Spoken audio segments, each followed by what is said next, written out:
Aloe vera. Aloe vera വളരെ എളുപ്പത്തിൽ നമുക്ക് വീട്ടിൽ വളർത്താം. ഒരു ഭംഗിയുള്ള ഇൻഡോർ പ്ലാന്റാണ്. കൂടാതെ ഇതിൻ്റെ ജെല്ലിന് ഔഷധ ഗുണങ്ങളുമുണ്ട്. ഇതിൻ്റെ ഇല പൊട്ടിച്ചാണ് അതിൻ്റെ ജെല്ലെടുക്കുന്നത്.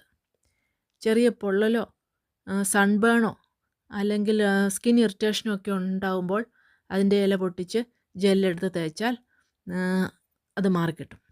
ഒത്തിരി കോസ്മെറ്റിക് പ്രൊഡക്ട്സിൻ്റെ അകത്തും ഇതിൻ്റെ ജെൽ ഉപയോഗിക്കുന്നുണ്ട്. വെള്ളം ഒത്തിരി ഒന്നും ആവശ്യമില്ല. ചൂട്ടിലെ വെള്ളം നല്ലപോലെ ഉണങ്ങിക്കഴിഞ്ഞാൽ കുറച്ച് വെള്ളം ഒഴിച്ചു കൊടുത്താൽ മതി. കുറച്ച് അധികം നാളത്തേക്ക് വെള്ളം ഒഴിച്ചില്ലെങ്കിലും അതൊരു കുഴപ്പവുമില്ലാതെ നന്നായി വളർന്നോളും. നല്ല ഡ്രെയിനേജ് ഉള്ള മണ്ണായിരിക്കണം നമ്മൾ ഉപയോഗിക്കേണ്ടത്. പിന്നെ നമ്മൾ വെക്കുന്ന പോട്ടിന് നല്ല ഡ്രെയിനേജും ഉണ്ടായിരിക്കണം. ടെറാക്കോട്ട പോട്ടോ അല്ലെങ്കിൽ പ്ലാസ്റ്റിക് പോട്ടോ നമുക്ക് ഉപയോഗിക്കാം. ഏതാണെങ്കിലും നല്ലപോലെ ചെടി വളർന്നോളും. പിന്നെ ഇതിൻ്റെ തൈയാണ് നമ്മൾ വളർത്താൻ ഉപയോഗിക്കുന്നത്. ഇതിൻ്റെ ചുവട്ടിൽ നിന്ന് തൈ കിളിർത്ത് വരും. ആ കിളിർത്ത് വരുന്ന തൈ അടർത്തിയെടുത്ത് വേരോടുകൂടി നമ്മൾ വേറെ പോട്ടിൽ വളർത്തണം.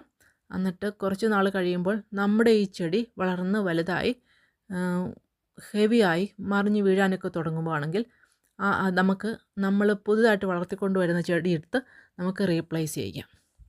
പിന്നെ ഇത് വിൻഡോ സീലിൽ വെക്കുകയാണെങ്കിൽ ഒത്തിരി സൺലൈറ്റ് അടിക്കാതെ നോക്കണം. ഒത്തിരി ചൂടുള്ള വിൻഡോ സീലാണെങ്കിൽ പെട്ടെന്ന് ചെടി വാടിപ്പോകാൻ സാധ്യതയുണ്ട്. അപ്പോൾ ഇത് വളർത്താൻ നല്ല എളുപ്പമാണ്, നല്ല രസമാണ് ഇത് കാണാനായിട്ട്. നിങ്ങളെല്ലാവരും വളർത്തുവാൻ ശ്രമിക്കുമല്ലോ.